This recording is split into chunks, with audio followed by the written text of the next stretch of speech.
Hey, Shutter Squad. Welcome back to the one behind the lens. Today's episode is for the photographers who've been feeling that little nudge, that quiet thought of, I think I want to do more, but I don't want to blow up my whole business to do it. Because we're talking about video. And before you panic, not in an all or nothing, buy all the gear, become a filmmaker kind of way. I'm sitting down with Shayna Lloyd, and this conversation is such a breath of fresh air. I I was just loving this conversation the entire time and learning so much. We talk about storytelling, hybrid shooting, and what it actually looks like to add video in ways that feel realistic, doable, and aligned, especially if you're already a photographer who loves connection and moments. This isn't about perfection. It's about noticing. It's about starting small. And it's about giving yourself permission to evolve without pressure. If video has been sitting on your someday list, this episode might be the nudge you've been waiting for. Let's get into it. Oh, Shayna Lloyd from Montana Diaries, thank you so much for being here. Hey, I'm so stoked to be on. For your Is listeners who aren't looking on YouTube, Kate is wearing a really cute graphic tee and a gorgeous blazer. I'm obsessed with her. Well, thank you. I'm like, and this literally is like my life. Yes, I love it. So, for listeners who may be new to you, Shayna, can you give us like just a quick version of your journey into photography and videography and how Montana Diaries became part of your creative identity? That's such a beautiful way to phrase it, Kate. Thank you. I was such a swatty little yearbook kid. I loved yearbook so much, but I did not know how to use a camera. I was really about the power, I think. You're like, I'm hey, if you I'm want to like, be I in am in this book. charge. Yeah, yeah. Well, it was also the opposite. I was such an insecure kid where I'm like, no bad pictures are making it into this yearbook of me. Yeah, yeah. Um, all kidding aside, I went to college to study communications and creative writing, English. My Okay. dream of all dreams is to be a novelist. And Mm. I hated college. I was so depressed. And right around that time, I was consuming a lot of YouTube. Like, YouTube was the thing back then, and it Sure. wasn't normal like it is now. But I consumed so much YouTube. I loved it. And then around that time, this is the 2010s, so this thing called travel diaries, they were just blowing up on YouTube. And when you Mm. think about travel diaries, think about like how you already might think of vlogs, like really messy camera work and like talking to a camera. But some of these travel vloggers were mixing in that style with the most beautiful cinematic footage you've ever seen. Look up Haley Divine if you want an example. I loved like Mm. I loved a blonde mom posing in front of blue water. I loved it. I ate it up. Teenage me ate it up. And I just loved this style of content so much, but obviously it felt really inaccessible. I really did not how to use a camera very well, but I was an avid reader who was fatigued with reading because I had to do it for college. Mm-hmm. And I needed some sort of stimulus, some sort of creative outlet. I was an ex-athlete and I just felt really lost in these years of my life. And so I decided to freak out my roommates and become a vlogger. And my YouTube channel was so freaking stupid, Kate. I would interview my roommates about their dating life. We would make cooking videos. I would Oh, I do love daily it. vlogs where I was like going to Starbucks across town, and it would be me like skidding on the ice in Billings, Montana, just being irresponsible and a horrible driver. And then in the summer, I decided to start a series on my channel called Montana Diaries, and it's based off of those travel diaries that were blowing up in the 2010s. I thought, like, I'm poor, I'm a waitress, like, I'm a student, I can't travel all over the world yet, but Montana is the most beautiful place in the world. Like, I can Well, still show it yeah, off. right. And that series had accidental SEO, search engine optimization. And suddenly my stupid hiking videos were like, I even like bought a drone to like drone my hikes. And those videos started ranking in search, like people searching for these beautiful places my videos were coming up. And so the Mm. market was like, we don't want you as our influencer, Shayna. Like, will you film our weddings and will you film our outdoor brand content? And Wow. I just kept saying yes to everything. And I really had no business filming people's weddings, especially. Still didn't know how to use a camera. Probably didn't learn how to use a camera until like 2 or 3 years into my business. Mm-hmm. Um, but I just kept saying yes to everything. And there's a lot of boring in between in there. But I eventually had a really successful videography business that turned into a hybrid photography videography business. Because if you can't tell, when people ask me to do things, I'm just kind of like, yeah, okay, sure, why not? Right, right. I'll do it.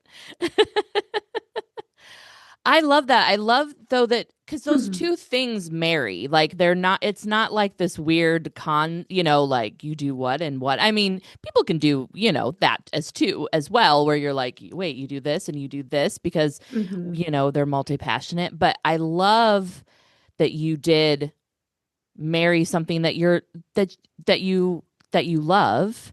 Yeah. Um, and they definitely definitely go together. Absolutely, especially the way I do it, Kate, because my style, the way I defined it, is a vlog meets an indie film. And I came to that after a couple years of trying to be like the other videographers in the industry. Like at Mm, the time, what was really cool was like walking in a field in super slow motion, just like the most boring, longest shots you can think of. And they were so technical, so like Sony sharp. And it was like every YouTube bro was teaching videography in this way on YouTube. And my videos sucked. Like they were just so bad. I'm not a tech bro. And then when I started like feeling emboldened to film my weddings like I used to film my travel vlogs, my mm, videos got so much better. And then my photography just naturally followed that style of being a little messy with little pockets of being really put together and posed rather than like a tradition. I mean, where I was in Montana, I would say is very Midwest, like where my career started. mm-hmm. And I'm sure a lot of people, especially in the US, can relate to like the very strict timeline. Every single wedding is exactly the same. Everything should be shot the same. I that was air quotes for my listeners, beautiful, Yeah. gorgeous listeners. And I just didn't understand you could do things another way until the first time I did it. And I actually liked the video that came out of it and the photos that came Mm, out of it, you know? mm. Like you were being you and not trying to be what you're seeing or what Well, you yeah, thought you were yeah. supposed to be. And to be fair to baby me, like a lot of it is being a baby of like I started this business when I was 20, 21 years old and I didn't know like professional didn't mean I didn't have to be bland. Like I thought professional was like I show up in my little waitress looking outfit and Mm-hmm. I'm like Mm-hmm. quiet. Videographers are supposed to stay behind the photographers like the entire time. Like try Mm, not to like make anyone hate you. Like that's mm-hmm. what I thought being a Mm-hmm. videographer was. Until I felt emboldened by the awesome clients I was getting and the life experience I started getting and growing into my personality and sense of humor and realizing like professional can just mean like uh, being yourself and serving your clients really, really well. And professional can also mean uh, just delivering what you promised to Mm, deliver. mm-hmm. Yes, yes. Oh, definitely. Yeah, yeah. That it's not like this weird box Yeah, that I you're don't need put to in. be showing up in a black committee dress. Right, right, right. Unless that's your thing. Like if that's what Yeah. you want, yes, yeah. No, I totally Kate's like, oh my God, understand. you're going to get me canceled by the people who wear black midi dresses. I know I'm like, well, I don't ever wear mini dresses, but I mean, I don't do weddings anymore, but always wear black, and I was a Yeah. theater person, so black is Hmm. like that. I'm like that's just my go-to for like everything. But you Here's don't the have to be caveat. I'm that. being silly. I'm being silly, but your girl is showing up to bougie Saturday weddings in black. I'm not gonna Mm. rock the boat. Have you met me? I'm gonna make fun of myself the whole time. Right, right. You're like one liner that I absolutely love this, that it says that you're a Montana-based traveling photographer and videographer for adventurous and laid back. So, Hmm. can you tell us what that actually looks like in real life? A lot of what I mean is people who are open and people who are flexible. I love, especially for a traditional wedding, I love a timeline. I love a planner who's on it. But I also love a couple who can commit to feeling the day they're in and not be so worried about the final product that they're posing their Mm, way through their own memories, you know? And mm-hmm. I know there's so many people who are black and white on this, where they're like, I am completely documentary, like I'm a fly on the wall, especially in the video world. And there are people who say I'm editorial. You'll be posing the whole time. It's elevated. The lighting is perfect. I am such a strong mix of both, um, because I'm a hybrid shooter. I think when you're Mm-hmm. one or the other, it's easier to see the world in more black and white. But with video, I am very, very trained to just notice the natural, funny, silly, weird things that are happening and mix that Mm-hmm. in with the post portions of the day that I lean more toward when I'm in charge of photo as well. When was the moment that you realized you wanted to tell stories through both photo and video? Mm. Um, to me, serving my clients and getting the yes was very important when I was building my business. I came into adulthood like coming out of a household that was like very unstable, you know? And Mm-hmm. I was always the poorest in my college group. I went to a private liberal art school that I had a very big academic slash athletic scholarship too. And so like I did not belong there at all. When I lost like my Pell Grant one year because my dad finally started making money. And so I was waitressing like 50 hours a week, Mm. like until 2 or 3 a.m. And Oh, I wow. had so much money stuff coming out of college Mm, that I was like, this literally cannot be like a cute little hobby. I need to figure out how to make this profitable. And so it's not like a cute artistic story of like I'm adding photos because I'm passionate about photos. Once again, cannot overstate, did not know how to use a camera. I loved editing photos, loved editing video, literally did not know how to use the camera. And so sure. if people are asking for anything in the early stages of that business, it was a yes, and I was figuring out how to make it work, you know? Mm-hmm. I Mm-hmm. didn't learn to love doing photo and video until I had a lot of reps and a lot of practice, and I felt extremely confident offering both services at the same time. And I would say that was probably 2 or 3 years into offering both, Kate. And Okay. now I can say I really, really love it because it's easy to love something you're good at. So I just Mm-hmm. want to empower the listeners that, like, if you're thinking about being a hybrid shooter, but you're like, how would I even make that happen? The Right. answer is reps. Like, you just have to do it and practice. And when you get good at something, it is much easier to love it and feel creative in that thing. Mm-hmm. Mm-hmm. So, going kind of with that, what are the biggest myths photographers have around adding video to their workflow? Hmm. I think the things people are scared about aren't necessarily myths. It's like really just laying it out what deliverables you can practically add on, what it Mm, would take to make that possible, and then deciding if that extra work and time learning is worth it to you. And for right. a lot of people, the answer is no. And I have no judgment to that. But for the Mm-hmm. people who are still listening, who haven't turned this off yet, who are thinking, no, maybe I could do this. Like, if this idiot can do it, maybe I could do it. I'm a more put together person. That's what the listener's thinking. I think there are plenty of things this type of person could do to change their mindset to make this easier on yourselves and not beat yourselves up too much in this process. Right, right. I was even thinking as you were talking, like, we already kind of do this. I mean, most photographers are bringing like behind the scenes videos to Mm. any session. So even if you're not a wedding photographer, but if you wanted to bring in, if you're doing a dancer, maybe you add on something with that session of like, even if it's a 30-second that they can put on their reels or on their, for, or even if they're looking to go to college or something like that, that they need some kind of video. Like, I I think there's so much that people could do it just to start mini, I guess, too. Kate, that is so beautiful. And here's what I'm thinking too, is that the way the market is now, both the buyer and the business owner are primed to feel really, really comfortable with the idea of video. You know, it's on every Mm-hmm. single social media platform. People are constantly inundated and consumed with video. Every marketer on some level understands that their marketing time and dollars would go further if they really focused on short form vertical video. So like there's Mm, now like a market understanding and education of how important video is at this point.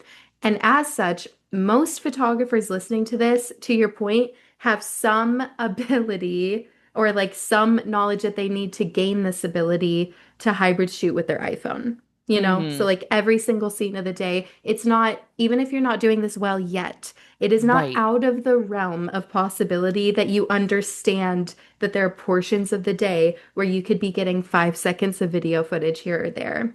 Then it becomes a mindset shift of how do I make this more possible to integrate into my flow through every single portion of the day. And that is a way smaller leap than it used to be before video was everywhere on social media. Fair Mm, enough.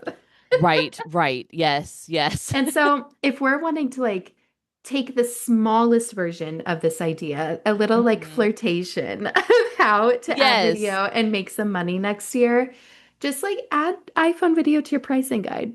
Just like see how it Mm-hmm. feels.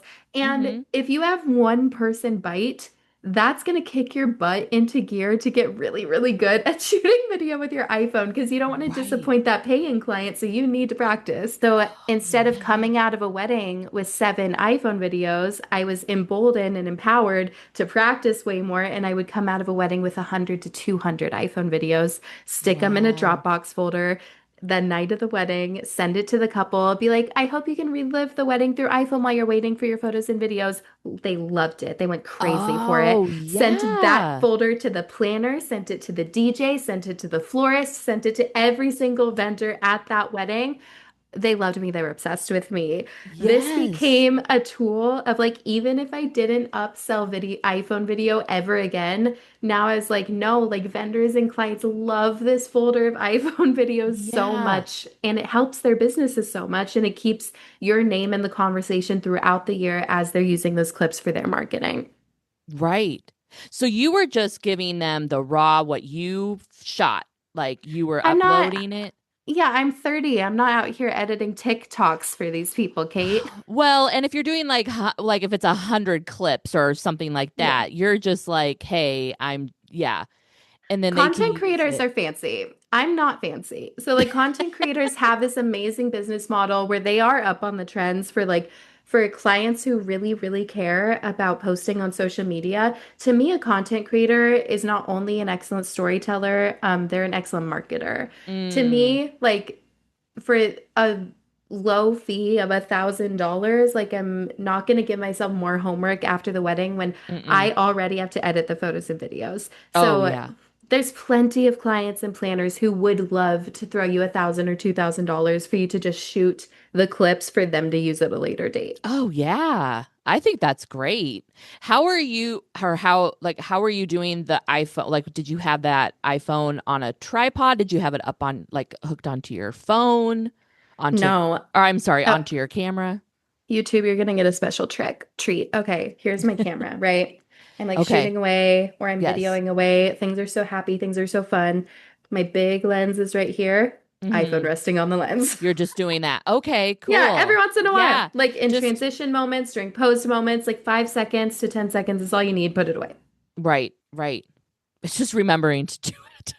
That It would be is. me. That would That's be where the me. paid incentive comes in. If you finally get that paid client, you're like, oh no, I literally have to remember to Yeah, do like this is this. part of the gig. Yeah. Yeah. Yeah. There's so many hybrid shooters these days, Kate, too. Like, if people can imagine a situation where they're adding on Polaroids or adding on a roll of film, they can Mm-hmm. imagine themselves either toggling to video with the camera they're already using for photos or getting that iPhone footage in the practice phase. We have a lot of listeners who are into seniors too. I do. Yeah. Okay, I love a senior. My husband's a PE teacher, so I weirdly get funneled random seniors, even Oh, though I oh, do not sure. advertise it. Yes. And my intern last year was my husband's sister. Her name's Intern Morgan. She's famous in my business because I talk shit about her so much. But she's turned into such an amazing senior photographer, like so Oh, innovative. nice. And she's really killing it on like TikTok and Instagram Reels. Like that's her main lead driver because she's Okay. young and cute and does like outfit of the days. Oh, I love it. Which I like love it. kill me, right? Um, and to her video add-on is also encourages parents to book more sessions. It's brilliant because like the more time they have with Morgan, the more footage there is, and then these parents can Yes. also send in like baby photos, home videos. She compiles it all together for a graduation film Oh. to premiere at graduation parties. It's so Oh, smart. It's so smart. yes. Oh, that's So great. it turns into multi-season. So say you're charging 850 to $1,000, like that's pretty like mid-range around where I live for a Mm-hmm. senior session. Mm-hmm. Imagine stretching that into multi-season sessions, into sports sessions, into just any type of I don't know what these kids are doing, academic decathlon, into any sessions that are extra to get Right. that extra footage to then make a graduation film. It's so friggin' smart. That is. I love it. I love that. That's awesome. I think people will I know people are definitely like tuning up. Like they're like Well, this is the great. biggest problem with being a senior photographer, if you're not like also like segueing into families, the biggest Mm-hmm. problem is having one and done clients, is having client churn. So like Mm-hmm. when you can figure out a way to get that return business, your Mm-hmm. business is so much stronger. It is 1,000 times easier to to just increase the value of your current clients than it is to find another client, you know? Sure. Yeah. Yeah. And the return clients are that golden, I mean that it's just like the golden Yeah. ticket. Yeah. Yeah. So kind of going, Shayna, into like 'cause we were kind of talking about like the story, like driven work, um, and that your work is like story forward. How are you pulling like the story out of like the couple, especially maybe if they're not naturally, expressive? Yeah, that's beautiful. I think understanding story, there's almost like a meta level you have to get to as a creative where you stop thinking of story as something you're constantly directing and thinking of yourself as someone who understands the function of the shots that you're taking and and like really thinks of setting as a character in the story, and thinks of narrative as being this thread that you call back to in that final edit or in the final gallery. So like you need to become a person who really understands story because Mm, what I see more and more and more is people thinking of story as something you have to direct or pull out of a client when really frankly like if you're asking a client to do something that is outside of the realm of their personality, you're not mm-hmm. telling their story. You're directing a Mm. weird film, like a weird romance film. Right, You know what right. I mean? That it's not them, they're So, actors or something. Yeah. exactly. So, there's something we have to consider, even if you're not documentary style, people love to say, but that's not my style. I'm like, okay, I have a different style. I don't care. Um, Right, right, right. if you're someone who cannot like suss out what I'm saying here. I can distill it into 5 different shots. Can I have your permission to quickly go through these shots? Yeah, yeah. Okay, amazing, Go beautiful. for it. I Go for hate it. going on a tangent without No. asking that Oh question no, go for first. it. Go for it. All right, first of all, we have our wide shots. And so when you're studying film, what the wide shot does is it orients the viewer in space and time and climate. So this answers so many questions about setting for a viewer, that wide, expansive shot of whatever container that you'll be shooting for the rest of the scene.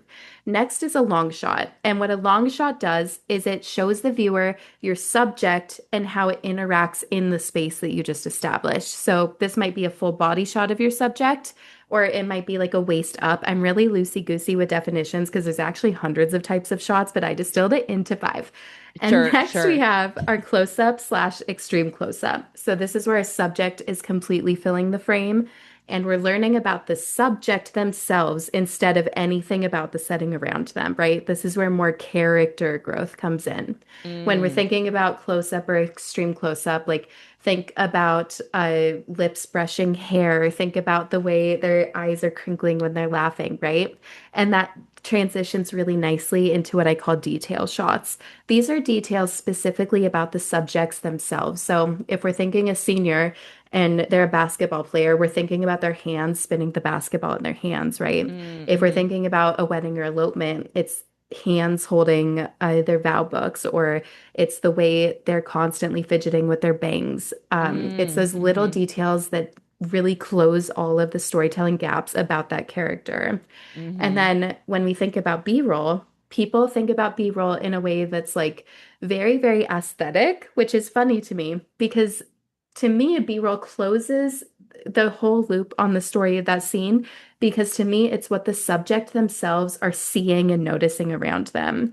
So when I'm Mm, with a couple, mm-hmm, and say we're like walking through the woods, like say we're on the portrait part of their session, like an adventure mm-hmm, session, and they're going crazy for the moss on the rocks because they don't have that moss at home where they live, mm-hmm, mm-hmm. then that is what where you are building this couple's story and helping them remember later their entire experience. That is the B-roll you're getting because it's what the subject is seeing and noticing. So if you get those Mm. five shots and string them all together, notice like I never mentioned talking to the couple or client even one time. Like that is Right. storytelling, knowing what those shots do, putting them all together and helping the client remember that scene in such a visceral way. That is storytelling, and you don't have to do or be anything beyond what you are to do that.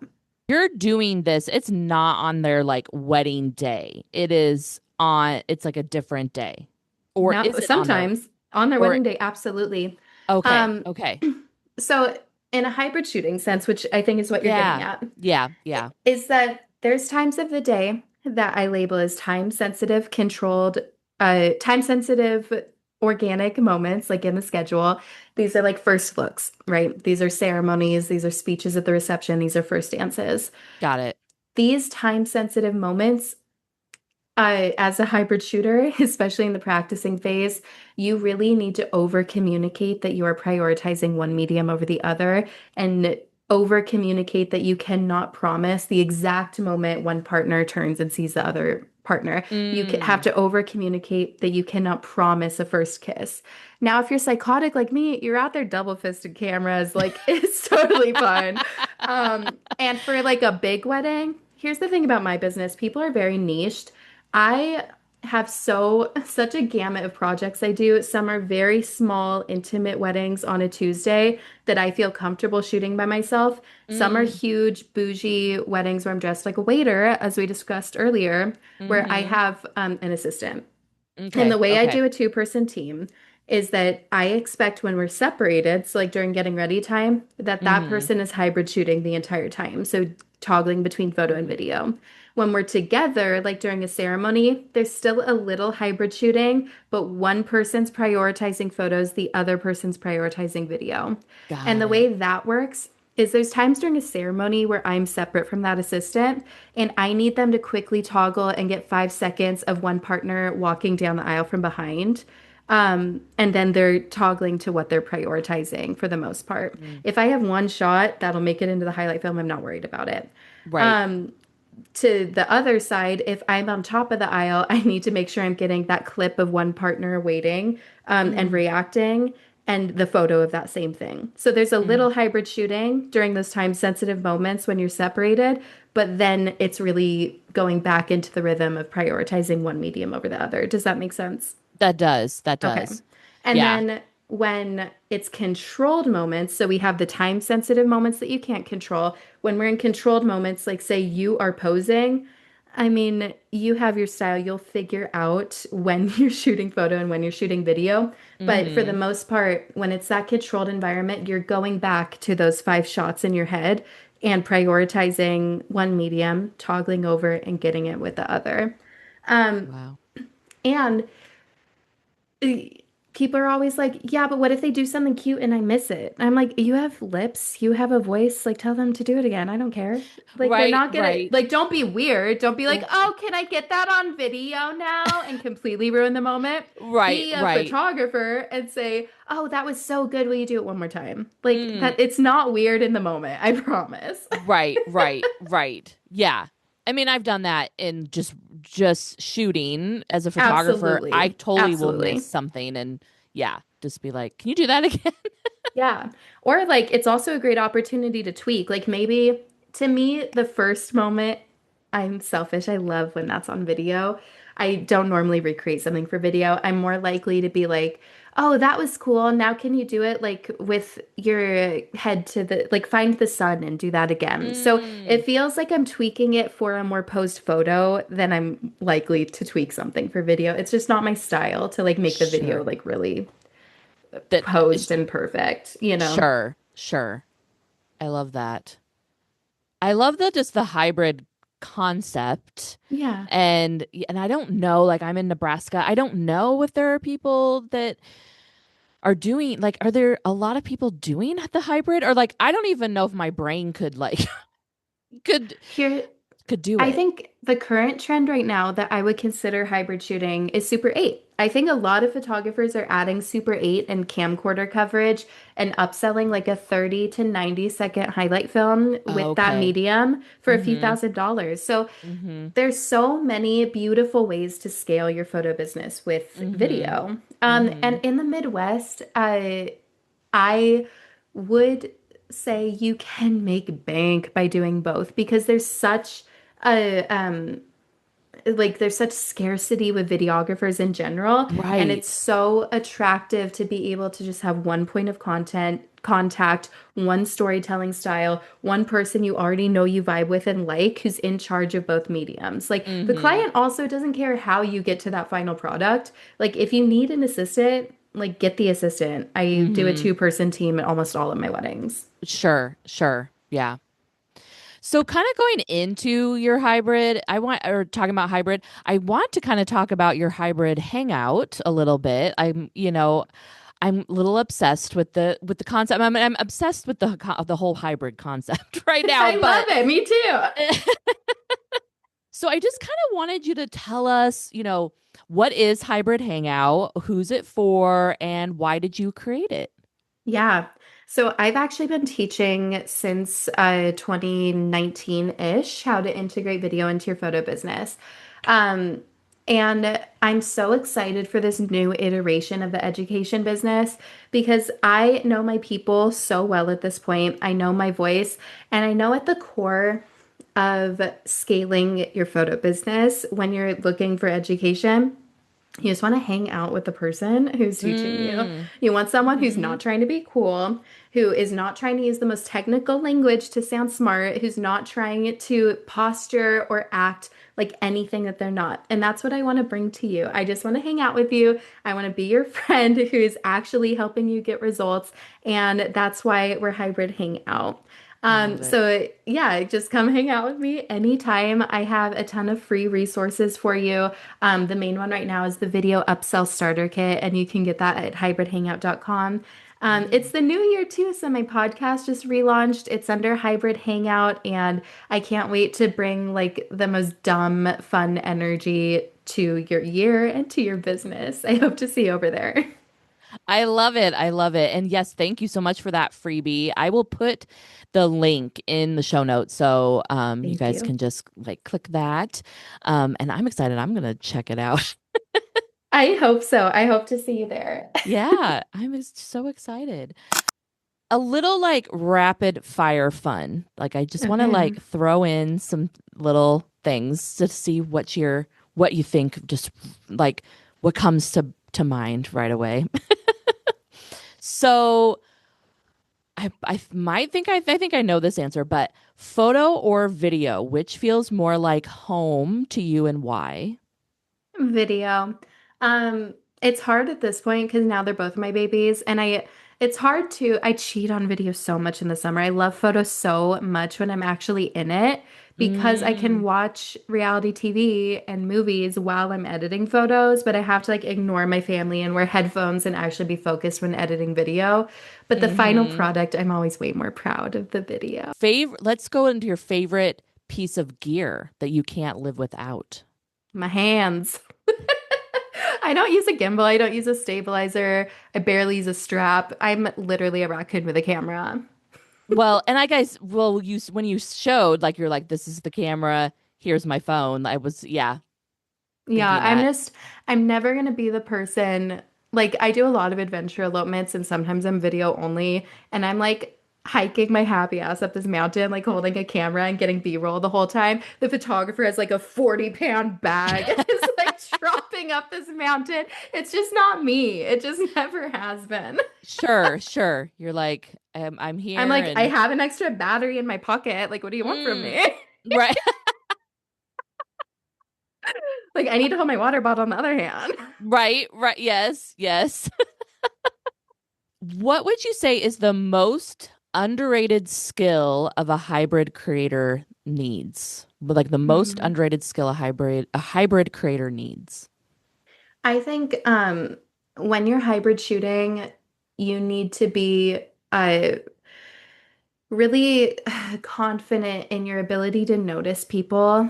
And when I say confident, it's also like releasing a lot of ego with feeling like you need to be talking the entire time to the subject, and Mm, releasing a lot of ego with thinking like your hands need to be in the frame constantly. That's the main thing I notice, honestly, is like when you're photo only, you don't notice how much you're inserting yourself in their day. And when you're video, you understand the value of stepping back and not feeling like you have to be the one to fix the veil, not feeling like you need to constantly like fill any silence with chatter or jokes, like having the confidence to be quiet when, especially if you're a person that thinks quiet is quote unquote awkward. That's a skill I see a lot of photographers having to build when they add in video because those in between moments are when I'm toggling to video as a hybrid creator. mm. Oh, I love that. Because I do feel like sometimes as a photographer, Yeah. especially for weddings, you do feel like you have to really like direct Yeah. and yeah, and that they're looking to you to direct. But And I yeah. think it's hard on people's egos when you practice a lot and you realize, like, oh, you don't actually need to be like cruise director Mm, RA at this yeah. wedding. Like, they can have a great time without you constantly needing to be like the circus Sh director. Sure, sure. Yeah, yeah.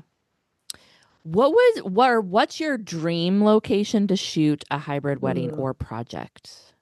I'm very fixated on Italy right now. We're Mm. going in May, and so I'm gonna find some cutie couples to advertise a little better with. But I've always been in love with Italy, and I would love to go back to Greece. I felt really at home at Greece. Like I didn't realize how much I would love it when I got to shoot there.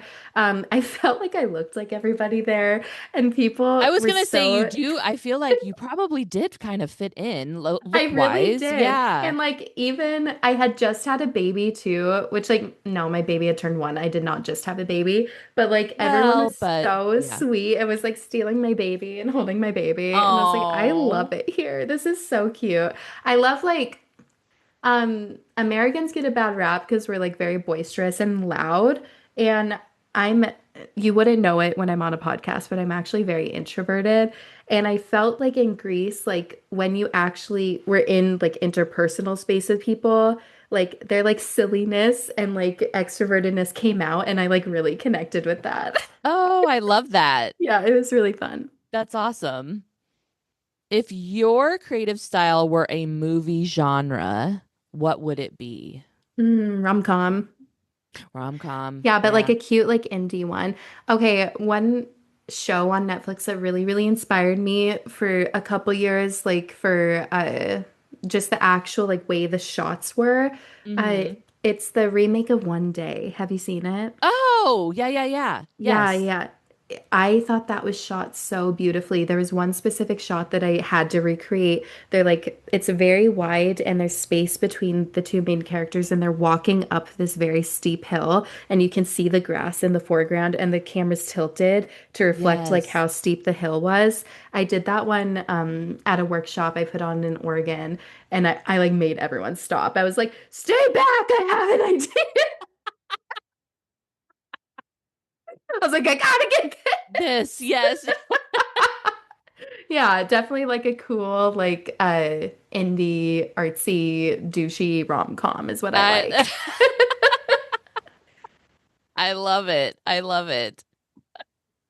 So you kind of talked a little, there's a couple things you talked about that I was like, I want to ask about. One Yeah. is that your family. How do you kind of, balance family, work, travel? Because it's like you're putting in extra things that other, everybody Yeah. has, most people have families and things like that. But that traveling, are they going Yeah. with you? Kind of like you said, like, everyone was stealing your baby in Greece. That's just depends on the cadence of our lives. I really love Hmm. when when I do have travel jobs to stretch it a few days. If the family can come, I love that, and we stay in like a cute Airbnb and make it a little vacation. Right. Um, what sucks about that is my favorite second shooter is my husband. He's so good. He learned video before I did. We were both like nerds in high Wow. school taking Adobe class, and he was like more of a video person. I love it. And so he's like excellent. I always do that caveat because I feel like every wife tries to make their husband into a videographer, but like that's not what happened here. Sure, Um, sure. You're like, he knew it uh, before me. yes. So I love taking them, but the cadence of our life is that he's a public school teacher. Sure. So he's very much in charge of the family from like May through October. And then I'm very much in charge of the family during the school year because he's a basketball coach. So he's the one traveling. Oh, yeah. Um, and so that is how balance very naturally came for us in that way. And then Hmm. as far as motherhood in general, I want to be very clear that I'm not the primary parent. My husband is a much better father than I am a mother. He's like very on it with all of their things and dinner and keeping the house clean, and I'm very much not. And so whenever moms are like, "How do you do it all? How do you do it all?" I'm like, "I'm actually kind of a POS. Like I don't." And we also outsource childcare. So like Mm, my son goes to daycare. I sure. pay for that out of the business account, let the accountant figure it out. Um, and so like I love my family. We try our best. There's definitely seasons throughout the year where I feel like I'm doing really bad at being with the family, and there's seasons where I feel like I'm doing great. So I just want like the listeners to know that that's very normal if that's how you feel. Yeah, I was just gonna say that. I was like, I feel like that's a good thing for people. You need to hear that because no one is like the TV shows that show like, Right. the perfect family. And I do have to say, I'm like, look at you having like the husband that's like, like you can have a husband that does all these things and is Oh my God, yeah. like I you don't wouldn't have. have a husband if he didn't do all these things. I'm not like I wouldn't say I'm the traditional like marrying type or the traditional like type who would want kids. When I was younger, I always said I didn't want kids. I just happened to have like a really beautiful, excellent partner who was made to be a father. Like I don't want women to feel like you have to have kids for your partner. It just really made sense for my partnership in my life that like this man was meant to be a dad, and he's really, really great. Sure, sure. Yeah, and that worked for the two of you. Yes. Yeah, yeah. Can you tell I'm like around kids too much? Like his high schoolers, I'm always like, yeah, don't marry your high school boyfriend. Like I know it worked out for me, but like please don't do that. He's a loser. And they're like, my our coach. Yep. I love having this podcast and I love talking business and giving Yeah. people like all of, like learning this thing, but I also love just that little those little insights of like, this is normal. We're all human. Yeah. Absolutely. And like this is my job. Like I Mm. really have always treated it like a job, and the more I'm in conversation with photographers, it seems like it started as a hobby and then you turned it into a job. And so like that Hmm. transition's really hard, and I'm really proud of everyone making it, but like my point of view is always going to be a little different from a person with the other point of view. I don't know what it's like to have another job or a real job. Right. So like the question, the way you phrased it made sense, but the question sometimes doesn't make sense of like, how do you balance it? It's like, I don't, this is my job. What are you talking Right. about? Yes. Yes. Yeah. Nope. I Like no one get asks that. my husband how he balances his No, I job. know. That's like the world too, where I'm like, Yeah, yes, it is that thing of women totally. always have that question.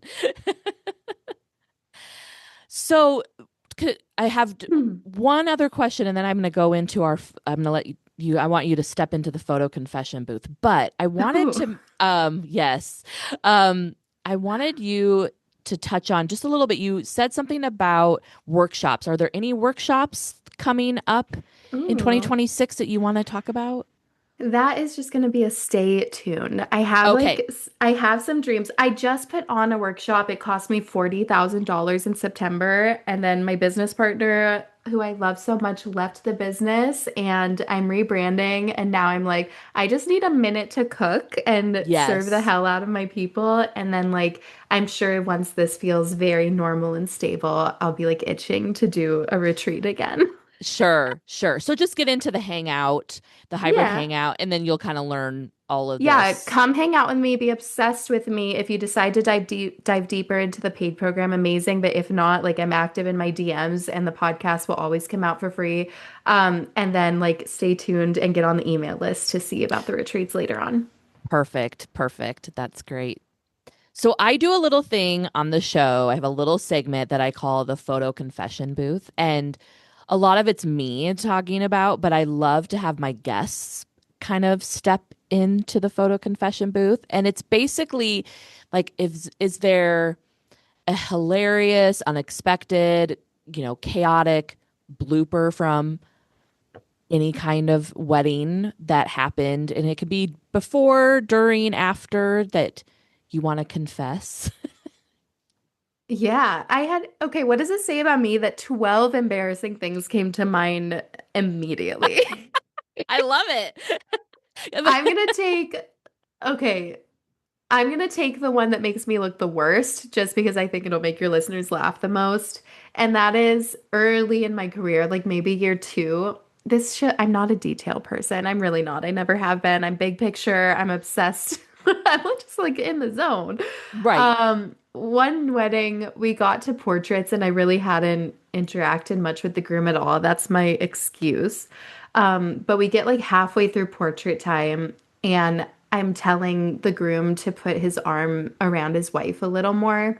And my husband, like, it's just not working. Like, the posing just isn't working. My husband, like, turns and whispers in my ear, and he's like, you know, he doesn't have an arm on that side, right? Kate is flabbergasted. Her face Oh, is flabbergasted. oh my gosh. I'm just thinking about how I would be like I was after. like, I think I made a stupid joke and he did laugh, but imagine like he didn't have a sense of humor about it. Right, right, yes. Is that your worst photo confessional yet? Did I do it? Am I number one? That might be pretty good. I feel like that definitely could be a really good one. Yeah, yeah. Oh my gosh. That is good in that. I feel like that is definitely one I would never forget. Cause you know how like sometimes things happen and you're like you probably just try to put it out of your Yep. mind, but I feel like that one, yeah. Well, Shayna, thank you so much for being on the podcast. This was great. I I absolutely love this. I loved it so much. This was a great way to enjoy my morning coffee. Are you Yay. Central Time? I am Central Time. Yes. Oh man, I'm on Mountain Time. So I got up. and I just was ready to dazzle Kate at 9 in the morning. So Well, thank you yes. for And I was having me. thinking that. I was like, this morning when I was getting ready, I was like, Montana, is that? I think that has to be mountain time, right? Yeah. Oh, thank you so much. All right. I'm curious. What part of this conversation stuck with you the most? Was it realizing you don't have to go all in? That a few seconds of video is enough? That your phone is already more than capable? My biggest hope with this episode is that it takes some of the pressure off and replaces it with curiosity instead. You don't have to change everything. You don't have to do it perfectly. You just have to start paying attention in a new way. If this episode resonated, I'd love for you to share it with a photographer friend who's been feeling stuck or creatively, restless. And if you're not already subscribed, hello, make sure you are because we're continuing these honest conversations about growth, creativity, and building a business that actually feels good to run. Shutter Squad, thanks for being here. I'll see you next time, right back here on The One Behind the Lens. Shut